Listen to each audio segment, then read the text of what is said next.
झारखंड गया तो बिहार में आया चुनावी मौसम। नमस्कार, मैं ओमशील और आप देख रहे हैं खबर तक।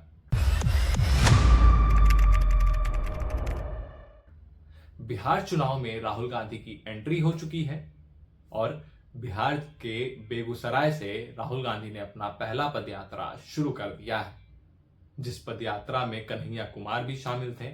और जिस तरीके का जन समर्थन राहुल गांधी के पहले पदयात्रा में मिला है, ये बिल्कुल चर्चा का विषय बन चुका है। बयानबाजियां तेज हो गई हैं। इस पूरे पदयात्रा को देखते हुए गिरिराज सिंह ने भी बयान दिया है और राहुल गांधी से लेकर कांग्रेस को घेरा है। क्या कुछ कहा है गिरिराज सिंह ने, सुनिए। बिहार में उनके आने से कोई असर नहीं पड़ने वाला है। बिहार में वो आवे, घूमे, भरम फैलावे। नीतीश कुमार और मोदी की सरकार है। 2005 के पहले का बिहार, 2005 के बाद के बिहार में देखें, यहाँ इंफ्रास्ट्रक्चर, यहाँ सड़क बना है, रोड बना है, गंगा पर पुल बना है, रोजगार मिला है। 8 लाख लोगों को सरकारी नौकरी नीतीश कुमार ने दी है, आगे भी 4 लाख देने वाले हैं।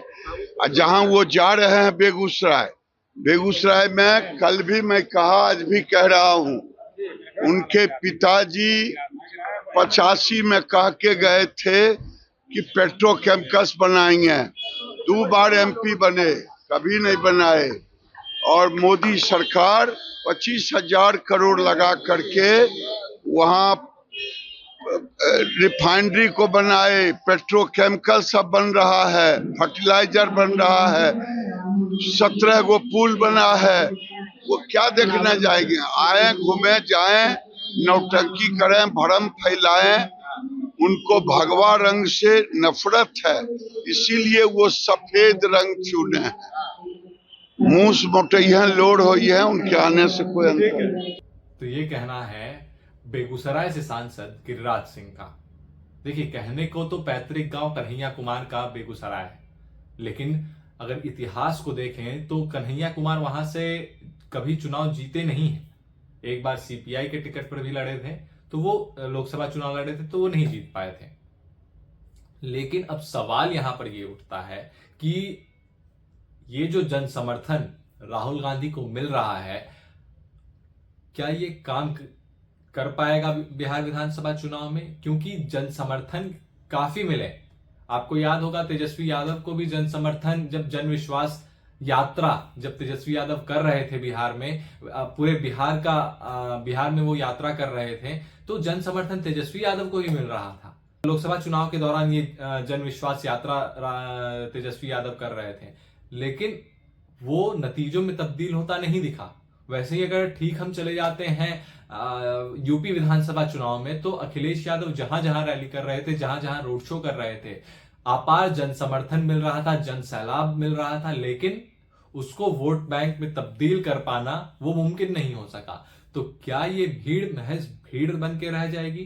क्या ये जन समर्थन वोट में तब्दील होगा या नहीं होगा? ये एक बड़ा सवाल है। तेजस्वी यादव ने ताजा बयान दिया और कहा है कि वक्फ बिल बिहार में लागू नहीं होगा अगर हमारी सरकार बनती है, तो चाहे कुछ भी हो जाए, हम ये बिल लागू नहीं होने देंगे।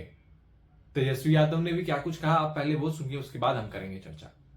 इस बिल में जो भी पार्टियां थी, जो अपने आप को सेकुलर पार्टियां कहती हो या सेकुलर नेता कहते हो, उनका पर्दाफाश जो है हुआ है। और ये दिखाता है कि ये लोग केवल अपने कुर्सी के लिए, अपने स्वार्थ के लिए राजनीति करते हैं, ना कि देश की जनता, एकता या कोई विचारधारा की राजनीति करते हैं। ये इसमें स्पष्ट हो गया। अब कोई कितना भी आकर के जस्टिफाई करे कि नरेंद्र मोदी जी और भाजपा के लोग जो है मुसलमानों का भला चाहते हैं और ये बिल जो है उनके पक्ष में है, तो कोई जो है मानना का काम नहीं करेगा ये सच्चाई है। सरकार बना करके इस कानून को कूड़ेदान में फेंकना। सीए एनआरसी का भी हम लोगों ने प्रस्ताव जो भेजा था कि नहीं भेजा था कि किसी भी कीमत पे हम लोग सीए एनआरसी को बिहार में लागू नहीं होने देंगे। सब लोगों ने पास करके भेजा था। तो जिस तरीके से तेजस्वी यादव ने यह बयान दिया, इससे तो ये साफ नजर आता है कि अब बिहार चुनाव में मुद्दा क्या क्या होंगे। पहला मुद्दा तो बेरोजगारी का होगा ही होगा, क्योंकि बेरोजगारी बिहार में चरम पर है, पलायन अपने चरम पर है। चाहे वो पप्पू यादव हो या फिर आरजेडी खुद हो, वो इस मुद्दे को, बेरोजगारी और पलायन के मुद्दे को लगातार उठाते रही है। वहीं अब एक नया मुद्दा आ गया है वर्क बिल का। तो वर्क बिल अब बिहार चुनाव में एक बड़ा मुद्दा रहने वाला है। वहीं अब जब राहुल गांधी की एंट्री हुई है, तो संविधान बचाओ का जो अभियान राहुल गांधी ने शुरू किया है, वो भी इस चुनाव का मुद्दा होगा। खैर, आपको ये वीडियो कैसा लगा? वीडियो को लाइक करें, चैनल को सब्सक्राइब करें और कमेंट करना ना भूलें। नमस्कार।